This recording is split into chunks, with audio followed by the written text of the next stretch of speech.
Casters, get Cubby and Magical back in here after we got to hear from Seoul. Do you have any thoughts on that interview before we get into our second or third last series of the day, Yeah. series? I mean, unsurprisingly, Seoul Alex is a fantastic interview. So no surprises there. That smile, that kid, man. That smile. Oh, yeah. So nice. I didn't know that Smile existed, but like, you know, I've talked to him a little bit, like as he's like climbed the ranks, and it's been pretty cool. Like he really made waves with orgs, literally in tryouts moving into spring of last year, and to see him kind of get fast tracked, you know, Immortals AOE now in the TSM Academy, and have that start that debut, and then him, you know, talk about it like that, like how excited he was to. It literally could not have gone better. So huge congrats to TSM Academy, great start to the season, and love hearing that from Seoul as well. He's a great personality, too. He's just so much fun to listen to and talk to. Like, I've worked on a couple pieces of content with him already, and he's always fun to just have a conversation with. He's, like you talked about, Marcel, just such a great smile. Yeah, and it's something for the TSM Academy fans to latch on to, right? Something that maybe hasn't been there recently.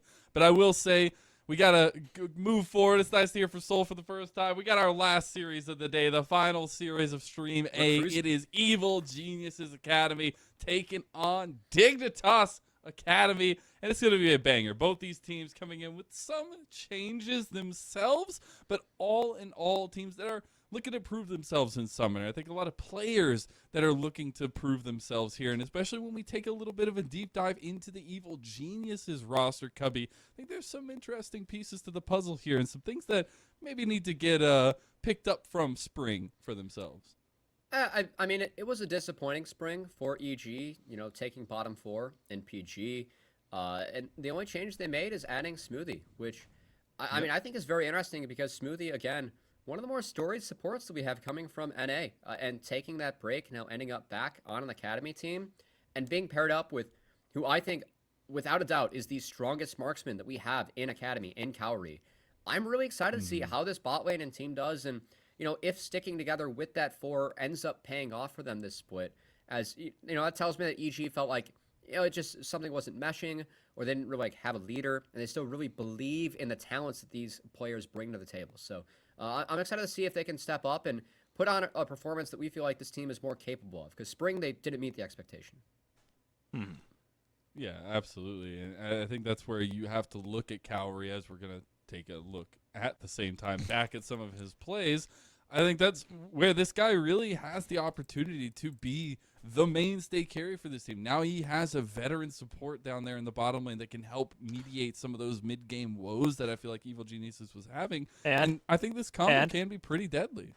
And he flashes forward aggressively. That's what I like about him. Of course. He's got chutzpah. But honestly, he's a very mechanically sound player. Like, we constantly see his positioning is usually impeccable. He's always right there on the outskirts, finding good angles for his team. Obviously, you know, can't talk about EG as a whole without talking about the disappointment that they had when it came to Proving Grounds. But I honestly feel like that was it was a good learning lesson for a lot of the team, especially because they only changed out one thing, that being Smoothie. Getting a more veteran voice in the bot lane to really try to see if they can help lead the charge with someone like Saligo, I think will better build around Cowrie to make sure that Cowrie feels safer. True. I think you can find some strength in that aspect of it. On the other side, though, Dignitas Academy themselves only changing the one position as well. It is the mid laner Insanity coming in to start off the season here in Academy itself. And it's very exciting to see this team coming together we got as well. As well. So we'll be able to see a little bit of plays coming through from Insanity himself. And I think Insanity, you know, coming back into Academy, like, you know, Smoothie, a lot of players, like if they were LCS, you know, have a tendency to just take a break, you know, going pro and trying to wait for other opportunities to head their way. And credit to Insanity. Insanity did not take a break. Insanity went and played amateur, where Insanity played those games with like 80 plus ping. And I know that from speaking with 100 Thieves, the role that Insanity played in helping that team, and specifically General Sniper grow as, you know, the other solo laner on that team. He was someone that worked so hard, put in everything that he had. And, you know, when you are a player like that, like, I get why people take a break, but it's so much easier for me to get excited, like get hyped on the players who don't. And Insanity, put in the work in amateur when he was already an LCS pro. I think that just speaks so much to Insanity's character, his growth to help the people around him. And now he finds himself on a team where I think part of the reason that we have Insanity here instead of Darkwings is the fact that they're looking for LCS capable backups. And Insanity, having that experience and now being able to see Insanity play in a lower ping environment as he is in person and no longer playing with a really high ping in amateur, I'm pretty excited about. Well, that and also the fact that if we look at Dignitas last split, it was across the board, very young team. The only one who was really meant to be the older veteran, the mama bear, was JJ. And now you actually have someone who, you can have someone that can help out JJ with some of that shot calling in someone like Insanity. It was a young team, but they exceeded expectations. Like everyone in the community had Dig at 9 or 10 in the rankings. I think the fact they took 8-9 and took 6th in the regular season, 8-9 was the PG finish. I think that was exceeding expectations that we had for Dignitas. And I'm really hoping that they continue to do that with this roster. And I think a young star that is something to be talked about is Spawn in the bot lane. With that duo of JJ there and having some strength from that bottom lane that has carried over from Spring Cubby. I just like how we have two Zeri highlights for each of our marksmen here. As Spawn, Spawn is someone that I'm excited about because I think, again, like when it comes to developing players, there are some things that are easier to teach than others. One of those, I think that laning is teachable. That is Spawn's weakness. But Spawn's natural freakish talent is team fight positioning and where to go in. This guy does not make mistakes in team fights. He does not miss position. You can see some of the mechanics here. That sidestep on the Sonic Wave. Yes, if that hits, it doesn't even matter. But the fact that he is still able to dodge it and push forward, these are the moments that we saw out of Spawn in Spring. He was the best, one of the best Aphelios players that we had in the league when everyone was taking Jinx over Aphelios. He was taking that handshake, taking what I believe was a losing matchup and winning it with JJ. And I think Spawn, this is the split where I really think Spawn can solidify himself as that marksman that is ready to go to the next level instead of the one that just continues to improve. So I'm really excited to see what Spawn does this split.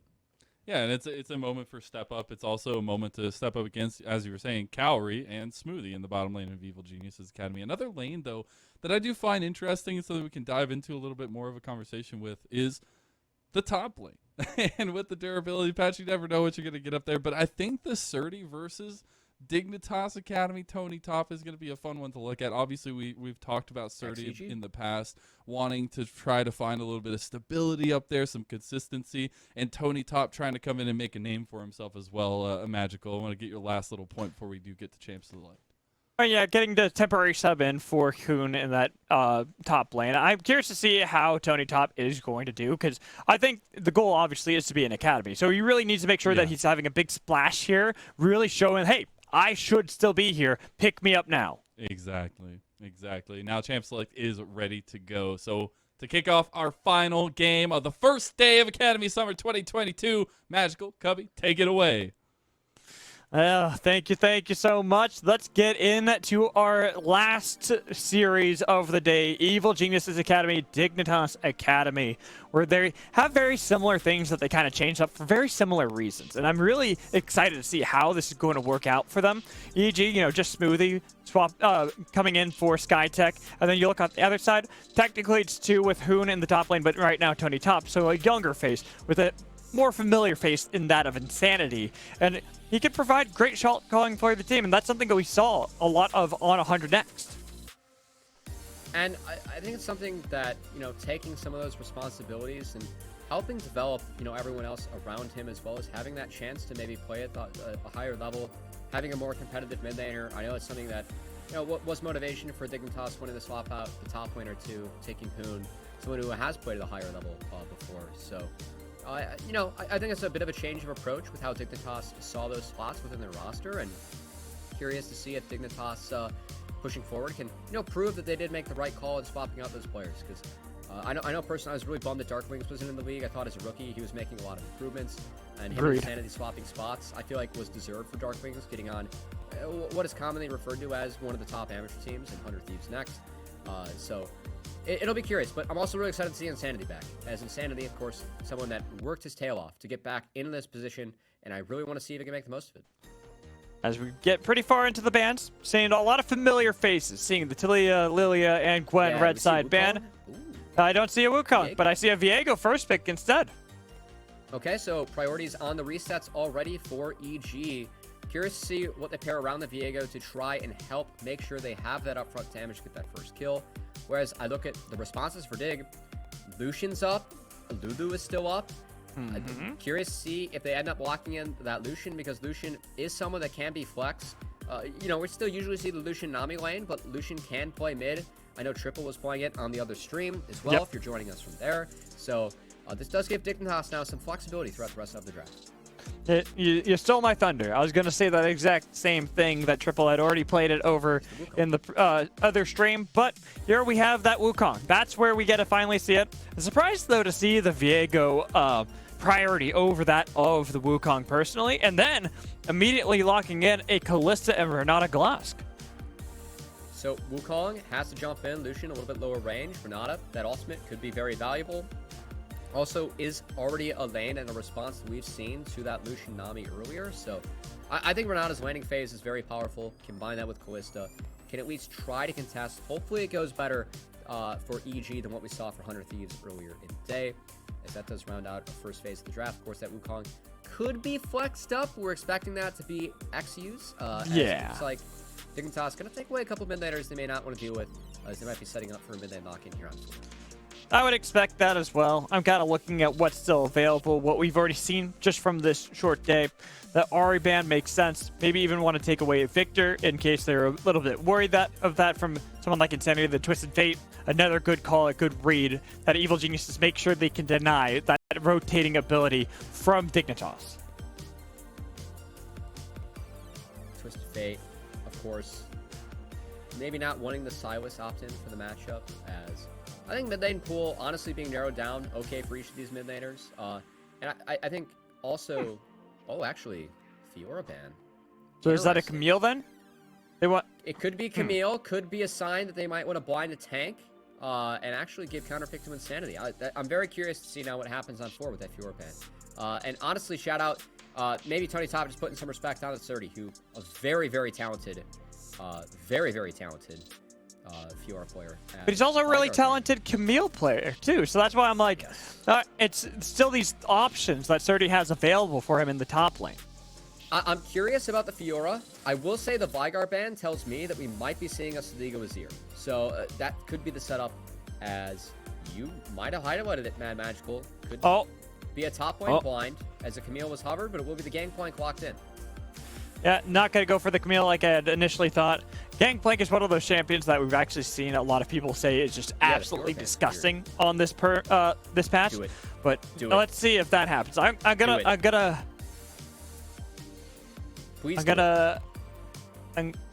come on, lock it in already. There we go. Getting really excited now that we got Olaf locked in. Olaf is a champion that, with all the changes, we've been seeing a lot in the top lane. Been seeing more so him draw bans, but I think that when you pop that ultimate throughout the game, they're nerfing it the next patch, but he gets a lot of resistances and is just able, as long as he's autoing, to keep that ultimate running and keep on walking forward. Ooh. As we will see, the response for EG, not going to be that Azir that I was teasing with the Vigar ban, but instead will be the Zoe. And curious to see what Insanity has up his sleeve now. Same here. I want to see what... Insanity is one of those players that, as you had pointed out, has played in the LCS before, has played in Academy, has a pretty big champion pool, so he goes for Vel'Koz. Alrighty. So I will say that artillery mages have been seeing like small nerfs here and there. I think specifically Xerath is actually pretty strong right now. Vel'Koz as well. And for Insanity, look at the comp for EG. It's a pretty short-range composition, especially on that top side. Vel'Koz, if you're able to take a step back, also opting for the cleanse to get out of those bubbles, could be huge for the side of Insanity to turn some of these fights around with that laser. Whereas for EG, I think it's all about the early game priority. Getting shove, opening things up for Tomio, and trying to attack the solo lanes early before they scale into the game. Yeah, and... I like the draft from both teams. And just looking at it, how you have good lockdown potential from each side. And I like how you called out that Evil Geniuses with Smoothie playing this Renata Glask. is more than comfortable with eating a lot of the short range that is on the other side to make sure they can get that hostile takeover and actually make it a very disruptive fight in their favor. But then on the other side, you got that artillery. You got Vel'Koz who can constantly whittle down and poke them from a far distance that's difficult to get on top of.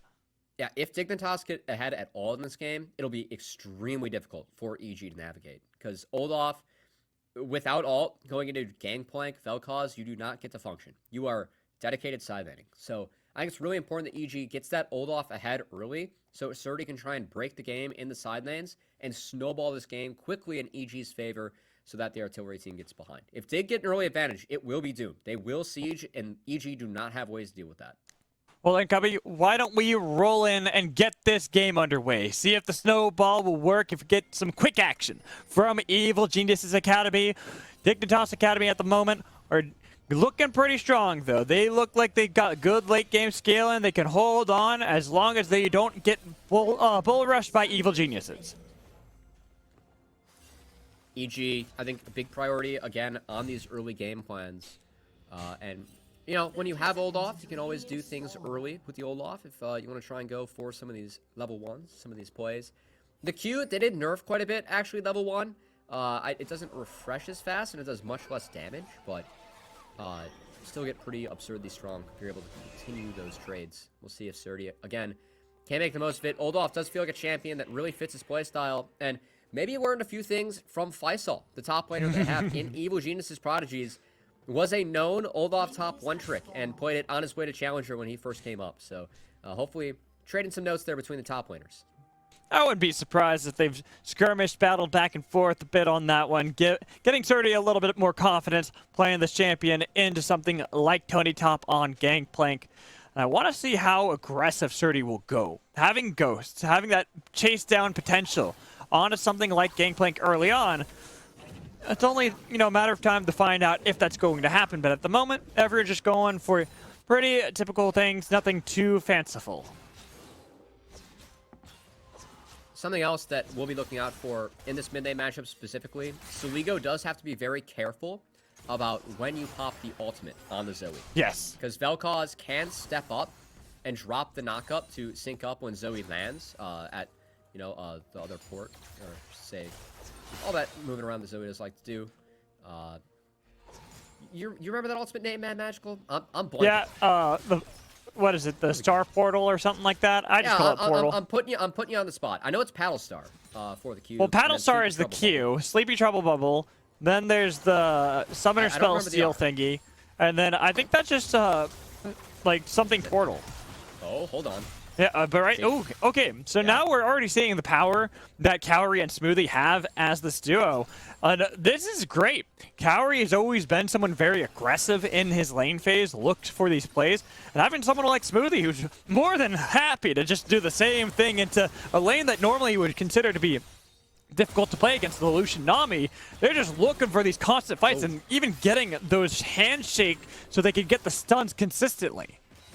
These first 2 Qs from Smoothie playing it out very well, as one forced a flash, the other one a big trade in favor of EG, so that bot lane pressure is big, as Axiu actually looking to contest the clear of Tomio here, is ahead on it, as he did skip out 2 camps to see if he can find Tomio. Might be difficult, though, to fully fight against them, because I think he'd hit level 4 if he actually jumped over that, so... Oh, he does have Crab Prio, and does have a little bit of Prio from his lanes, so he should be able to get that, and then look for the trade onto the Tomio. But now that the Scar's Bloom was popped, he's like, yeah, you know what, I already got the win. I already got control over you. I can keep threatening you if I want. I really like this from Axiu. He guaranteed that he got that first crab for free by skipping over those 2 camps, and now really giving Tomio a headache in his own jungle. As also, I have an update for you on the Zoe ult. It's portal jump. It's simple as that. Yeah. Okay, now Axiu had to jump over the walls, flashing away from the Sleepy Trouble Bubble that would have spelled his doom. Not sure how many creeps Surdy lost for that, as, oh boy, EG. JJ's flashless. Sneaky handshakes JJ with an Ignite Burn, and they got to kill Cowrie. He's bailed out if they want to continue to press forward, but they'll just have the simple trade of 1 for 1. Honestly, not worth it for the bot lane of EG. Spawn's going to be able to crash this wave as Lucian That's a lot of resources that are now missed out on by Cowrie. So I like the attempt, but not quite clean. I think the preemptive flash from Smoothie wasn't able to find the route, I should say, from the Renata Q, and that means that Spawn able to step up, trade out evenly, and get that wave in, most importantly. Yeah, and if we get to take a look at this replay, we can see what you're talking about. It starts a long while ago, the pressure they had gotten earlier to force them underneath the turret, and then try to bait them in once they got out of vision. It's a decent idea, right? JJ squishy on the Nami, there's no flash.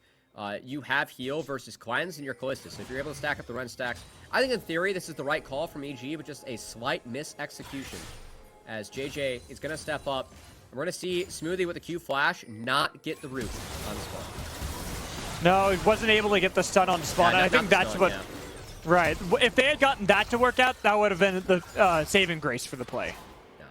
I don't know why I was saying root. You root no matter what. You stun if you connect. That's what I was looking for. There we go.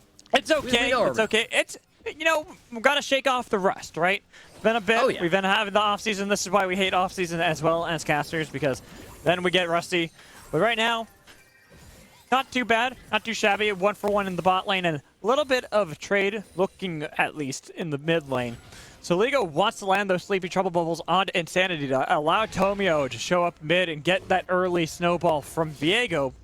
Just can't do it at the moment. So instead, there's a little bit of a dance around the Dragon Pit, trying to see who's going to be able to get full control of it, especially with the bot lane shoving it hard for EG. It feels like both junglers are delaying themselves a bit, as it looks like at this point Tomio actually has flipped that pathing, so now pathing off top. And XU has snuck in. And look at that. That's an ult, and that's Cowrie gone. Smoothie next to follow. One more slam down of that stick from Wukong. Should be able to pick up the kill, and he gets it, even though he will trade his life. A 2-for-1 is all worth it for the side of Dignitas. Because XU falls, it means that Dig can't clean up the dragon immediately afterwards, but this does mean that Spawn is so far ahead of Cowrie now. That is another wave being crashed in, and that Cowrie will not get, mind you, with the new patch, with the increased HP, armor, MR per level. Levels are more valuable this time around. So if you are able to get through that tower damage and put people behind, you do get more out of it, even though it is more difficult to pull off. So the fact that Cowrie's going to be this far behind in this volatile of a matchup, really good for the side of Dignitas. And mind you, this roster, it scales. The siege potential they have is massive. So this is a great start for Dig. See, it's funny because when we looked at the gold, I think there's only a difference of like 300, 400 between Cowrie and Spawn. But it's as you were kind of talking about how important these level leads really start to become for both sides, wanting to make sure they can have a lot of that. Now, with Surdy down a level, he's still not feeling too threatened. He's not too worried about fighting aggressively into someone like Tony Top because he has a sizable CS lead. So that actually amounts more for the goal to make up for the difference. And that's nice for Surdy because obviously his Ghost is on a lower cooldown. There's the knockup. Oh, Soligo, he might go down solo to Insanity because he has to do geometry. Oh, I thought he did for a second too. That was close. Had the right angle, just not the range. I do want to go back to this top lane matchup. Surdy, of course, trading out his Ghost for the flash, but that wave, he had, Tony Top had to overextend to get it, was able to walk up because he did have XU in his back pocket, as now we'll see if Dignitas do end up looking for that Rift Herald, as XU has gone over the crab wall. This is not spotted yet. Very clever from the side of Dignitas, playing with information, as that's big for Dig picking up the first Rift, as they now spot it, Insanity. They get the flash out of Insanity, and they've spotted out that Rift Herald, as you called out. Looking for the smite steal from Tomio easily, because he had that level advantage with the bubble landing in the top lane. Surdy does not have Ragnarok, and it is his death that befalls. It was a level advantage, but also it's the smite advantage. You can see Tomio, he had 5 stacks of smite, so that was the 900 smite, whereas the 450 for XU, and now Tony Top. Oh, nice handshake to bring back in Tony Top for Soligo to take down that kill. Excellently done by Evil Geniuses.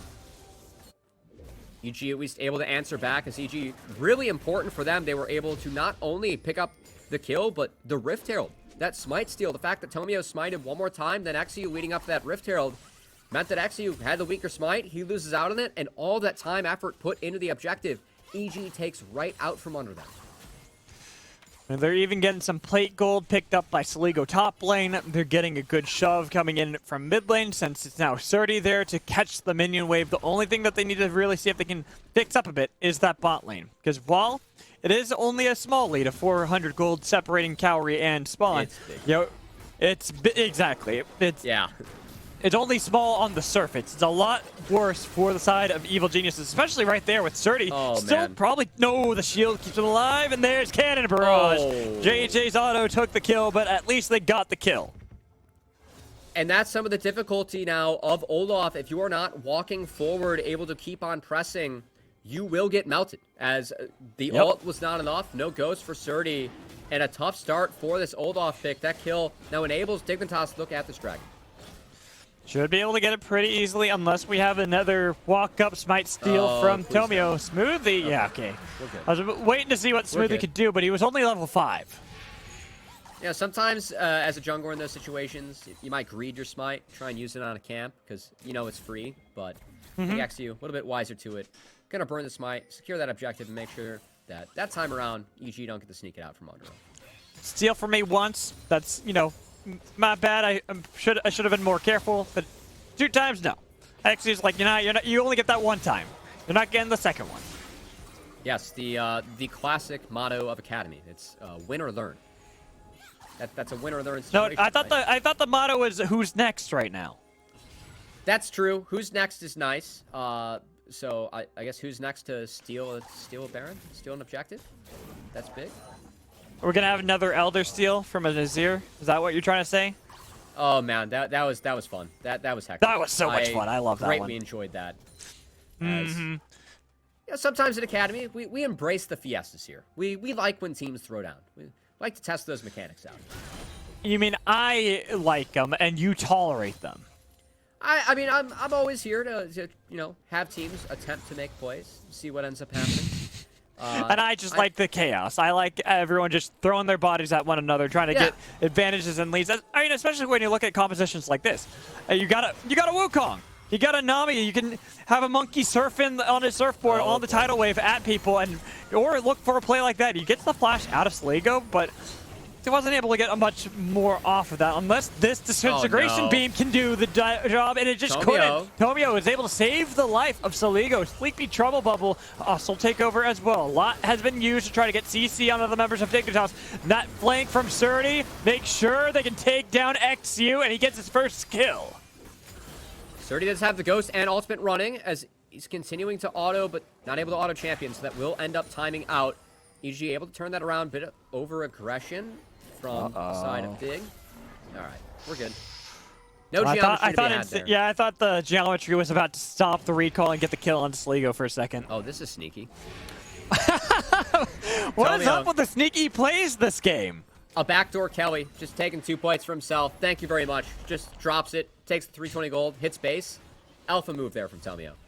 Seriously, and we saw earlier Cowrie and Smoothie with that play in bot lane, even if it didn't go too well for them. The Evil Genius is really trying to live evil in this game.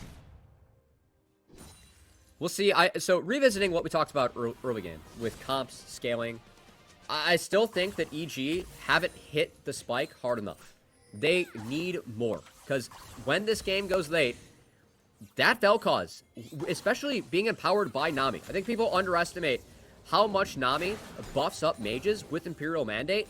If Insanity lands any empowered E's from Nami, it's death and Saligo's dead.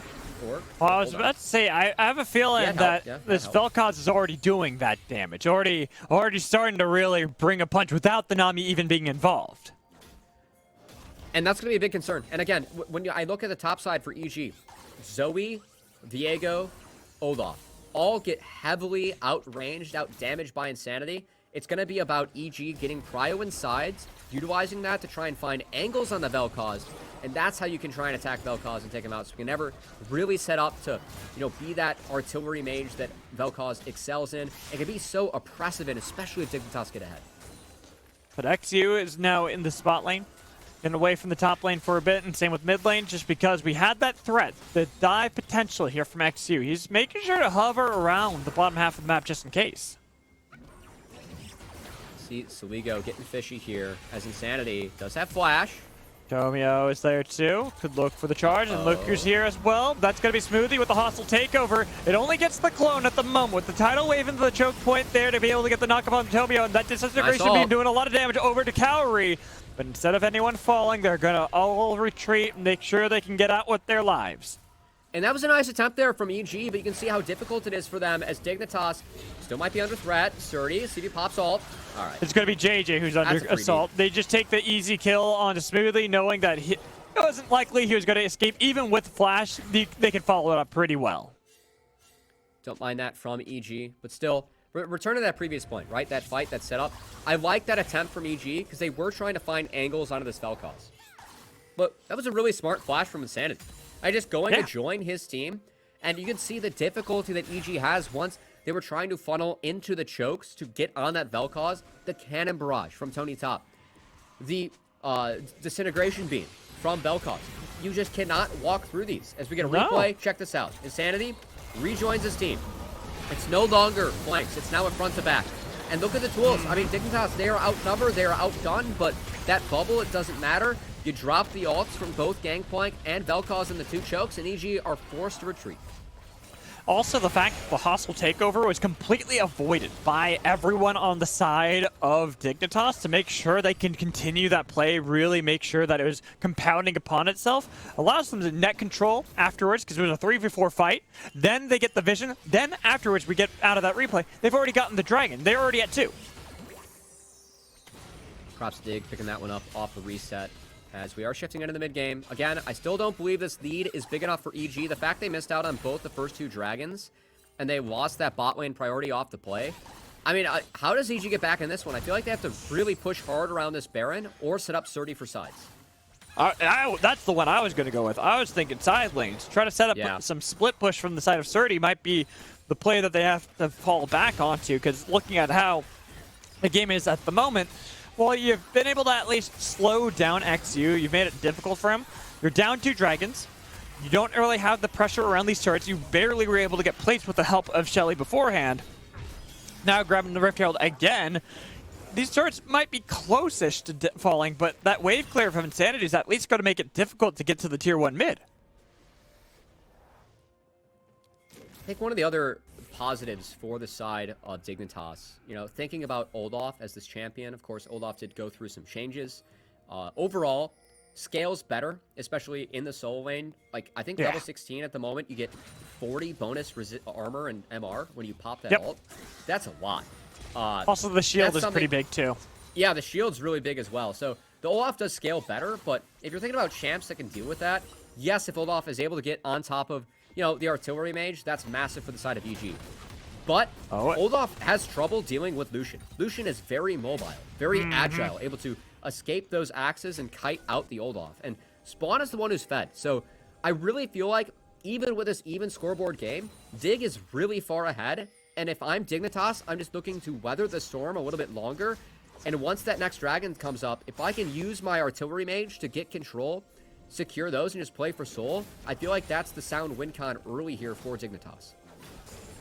Couldn't disagree with you on that one. I think it's an excellent assessment of what is happening. In fact, look at how confident Dignitas are. They just set up Spawn to be split push duty. Bot lane Surdy was attempting to take down that tower, but it was so difficult to do into this Gangplank. Now they're forced to use the Rift Herald mid lane against 3 members on the side of Dignitas. While they lose the turret, it's not necessarily that well worth it for the side of Evil Geniuses, because they aren't able to get any more off of that, especially since look at how red the jungles are.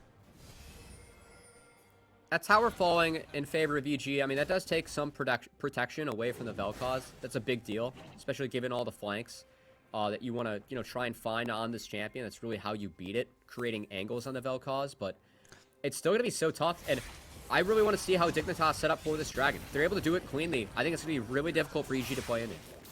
Well, this is where I was saying, yes, it makes it difficult for Vel'Koz, but I see this as Insanity is now going to be the one protected by Nami at all times.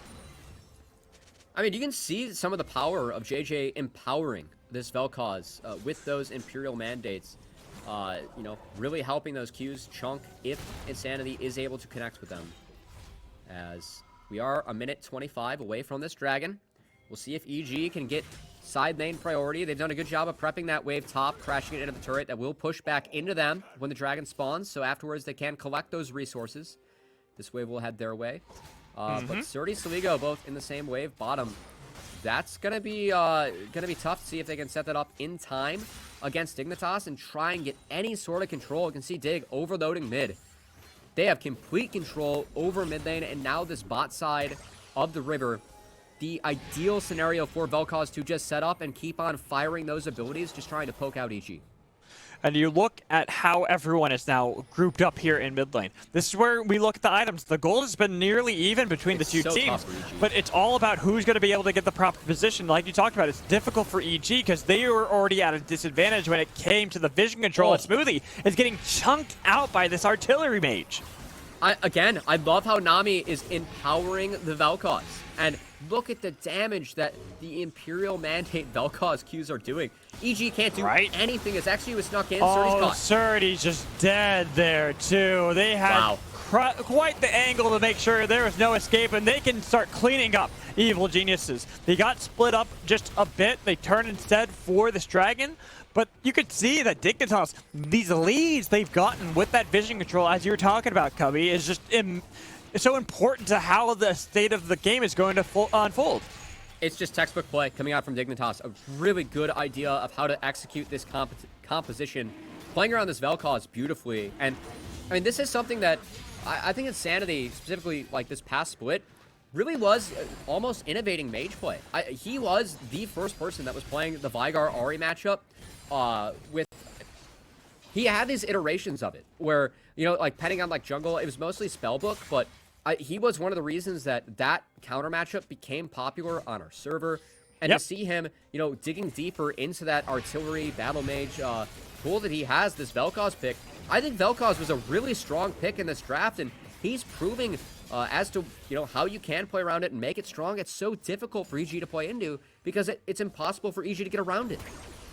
The counter pick that they gave to Insanity really is paying dividends. It's really helping set up the team, and now with themselves, still again, the gold is about even between the two teams, but really that isn't what matters the most here. You talked about it before, how important these level leads are really what are going to build up for Dignitas. They've got a level lead mid lane, they've got a level lead top lane. Even if they're behind in the jungle matchup slightly, they're getting the most important members, those level leads to exert over evil geniuses. Yeah, the only one who has been able to catch back up is Kaori on this Kalista. As, again, Kaori, really tough to play Kalista into both Gangplank and Wukong. The knockups, the barrels, the cannon barrage, slowing you down consistently. It's a tough ask for Kaori as well. As EG falling behind on this map, you can see how oppressive Dignitas comp can be when they get ahead. And honestly, a lot of this stems from that bot lane play that EG went for. I mean, once that was turned and Spawn got ahead, that was a lane where EG was having priority and needs priority to be able to do things and invade. Once that was taken away from them, it feels like the rest of the lane's handshook, and EG just don't have a leg to stand on now, as they are losing control, losing gold, and losing power in this game compared to what Dignitas is throwing at them. Dignitas, we're trying to set up a little bit of a bait, trying to force a fight out of the members of Dignitas, especially because they are split up. It's a 4v5 at the moment. Now, there's a lot of damage on a JJ, but they still have that tidal wave. That's going to be the real damage. Getting the damage to stick on a Spawn. So Ligo is being able to land a lot of these paddle starts that is helping out the team, forcing back Dignitas to give them finally some semblance of control around the Baron Pit. But EG had to throw all 5 to do this. So, you know, now that game plan of having Surdy, you know, assert dominance in the side lane, they have to bring him in order to get any sort of control over mid and over this Baron. And again, that's just another response that EG is forced to make that they don't exactly want to, but just given how strong Dignitas' comp is and how well they play around this Baron, it's forcing the hand of EG to overload. And EG still keeping themselves all contained with one another. Instead of having the split push that you were talking about with Surdy, they have to overload with one another. I would have hoped that they would have utilized that to just try to see if they can force the Baron. They've got a Kalista on their team. They have an Olaf. Even Viego. They're all really quick at burning down a Baron. Could grab a bonus smite from the spellbook, too, for Soligo. Not to mention Zoe passive, of course. But will not be the case. Instead, I think both teams are resetting, and this will be the fight for Infernal Soul. Dignitas with Infernal Soul. Could be scary. That would just increase the damage on the Vel'Koz, who already has finished that Horizon focus. That increases the damage of Vel'Koz, given the range that he has as well. So Insanity feeling really good. Has really not been pressured with his Vel'Koz, and should be pumping out a ton of damage in these fights if he is not able to be dealt with. All right, Cubby, you asked me what I thought that Evil Geniuses could do, and I said that I wanted them to split push. What do you think Evil Geniuses can do to bounce back in this game? They need to find some sort of flank, some sort of angle onto Insanity. If they do not do that, they cannot win this fight. And look at how well Dig's playing this out. Again, the defense they have. Look at the damage. Oh, man, the disintegration beam. Half health. It wasn't even what did most damage. It was all about that explosive fissure damage. They're going to hunt. They're going to try and stop these bases. Every base they stop is more tempo in favor of Dignitas, as they have that mid push, are able to get it, as they have the numbers advantage, and have taken so much control over EG's bot side jungle. They're forcing EG to approach this dragon from the bot lane. 30 seconds till the dragon, too. Yeah, we'll see if Insanity is able to scout this out with the cause. There Trying to. Gets one geometry to land. Can he get two? Can he count up more than that? Looking for it. Doesn't connect onto Surdy, but they've already got the member control. Nice. They've already got a lot of pressure onto this dragon pit that's forcing the hand of Evil Geniuses. Really like how Insanity just keeps on changing up the angles on these Qs. You know, just trying to mix up things for EG and throwing them so that they're hitting two chokes at once. Something that, of course, Vel'Koz can do uniquely. That ability is filthy. As Spawn steps up. Okay, Sligo forced to use a barrier to make sure that he doesn't die too quickly. Here comes the hostile takeover.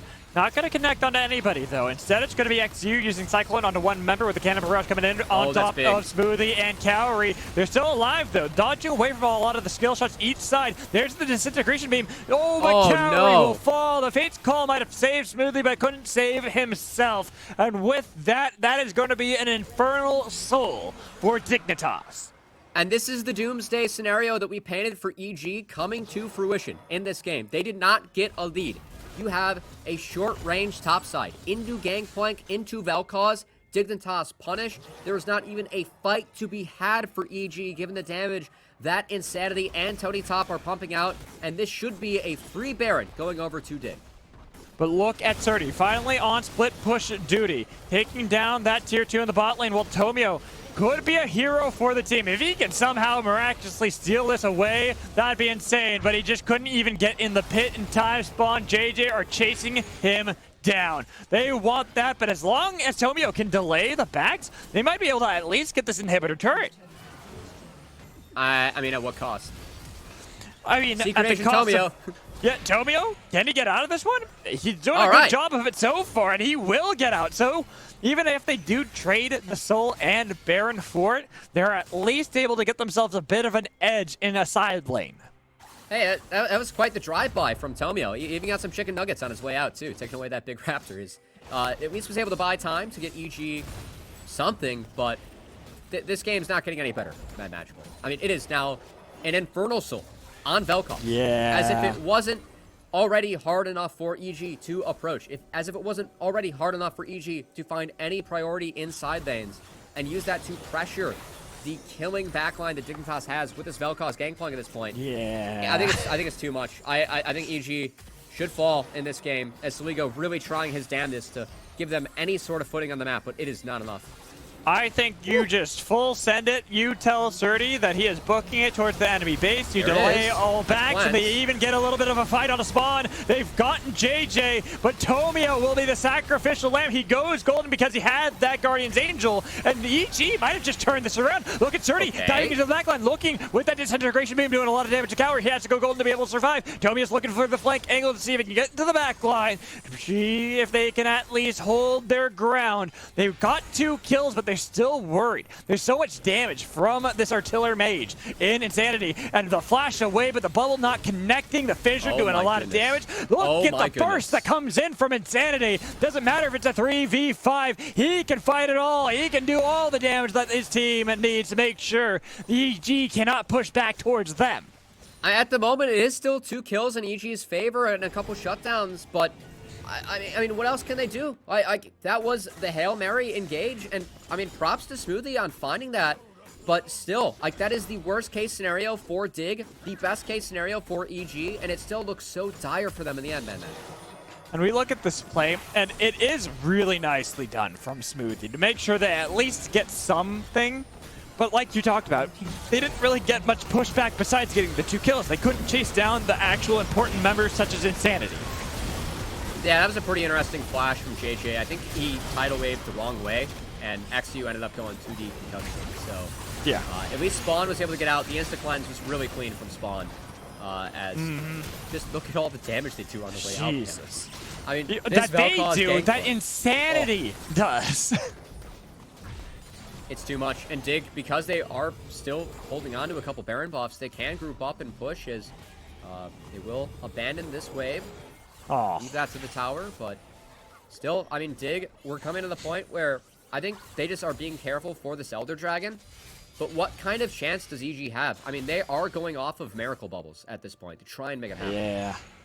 Maybe even go for a Hail Mary play with Surdy on the sideline. If they can somehow make sure that a 4v5 fight is just delayed, it doesn't necessarily need to win so that Surdy has enough time to take the base, maybe that could work out. But that's reaching at that point. That's shooting for the stars, and you don't always want to do that, not in a game like this. Minute 45 till the Elder. Have to believe that we're going to have some sort of contention there. I think it is important to note that at least Surdy was able to hit 3 items, including that Dead Man's Plate. It does help you stick to that whatever target you hit first, which is nice for the Oldoff. And Cowrie's done a nice job of getting himself back in this game. Does have the GA now. So if Cowrie is not dealt with early, is somehow able to navigate through the barrels, the cannon barrage, and all the damage that Insanity's packing on this Vel'Koz, could run rampant, but it's tough. So, yeah, right now, just kind of looking at what might be capable on the side of Evil Geniuses to contest. Because we got a bit... Oh my goodness. God! They got blown up by Insanity, and Cowrie cowering back towards his base because they already lost Tomio and Smoothie with only 50 seconds until the Elder spawns. That's one way to make sure that that objective is going to go in your favor. Just, you know, kill 2 people with 1 knock-up into a combo from Insanity. Easy said, easy done. Now, Saligo, he got the Sleepy Trouble Bubble to be able to connect onto XU, but they're taking way more damage than they would want to if they want to fight back this game. Got 4 seconds until Smoothie spawns and 10 seconds until Tomio will spawn, but there's already that setup for Dignitas to now peel back and see if they can bait in a fight around Elder. Saligo does have empowered TP, and there are some wards around the pit that Saligo could go to. Try and position himself for poke. You can see Dig just holding strong, keeping complete control over this side of the jungle. It's so dark for EG, and we have already seen how scary it can be to face check this Vel'Koz. Yeah, especially if he gets that knockback disintegration beam. Your life is gone, and now the TP behind. Surdy has gotten an angle. They know that there's going to be somewhat of a fight around the Elder, but where in the world is Dignitas? They actually are playing this one very cautiously, and I like this, making sure that they're not getting themselves caught out. Surdy's hidden. Surdy does have an angle here. This is not the worst setup. They're just waiting for 1 bubble, 1 paddle star to land, but Smoothie gets poked.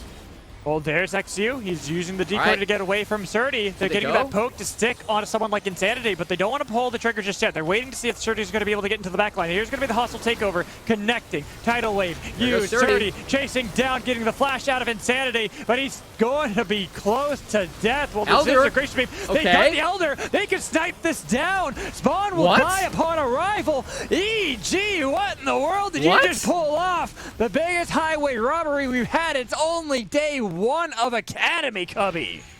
How'd that happen? I mean, the pressure they had on Insanity was good, but I have no idea how EG were actually able to win a fight against Dignitas. The peppering from the Zoe was so good. We're going to take a second look as EG fully send it, and I guess the poke from Saligo, the poke here, or the angle from Surdy is enough to actually force Dignitas to split thanks to Smoothie's ultimate. Insanity has to go over the wall. He never is able to press R, and EG, they just melted. Yeah, looking at the Elder, Tomio, Cowrie, stuck to it. There's the reason why I talked about how good Kalista is around these neutral objectives, because as long as she's able to wail away, you have the red stacks available. You can pull back! No, you can't! Tony way! Top. Get him back into Academy, damn it. Oh my god, Tony Top just stealing the Baron away from his old org as a sub with a barrel as it was smited early by EG, and it's tragic as that's the work of the Elder Dragon going to the wayside and a Baron up Dignitas. Again, being able to siege with Vel'Koz. That is the dire nightmare scenario for EG as, oh my goodness, Tony Top bringing Dig back into this game.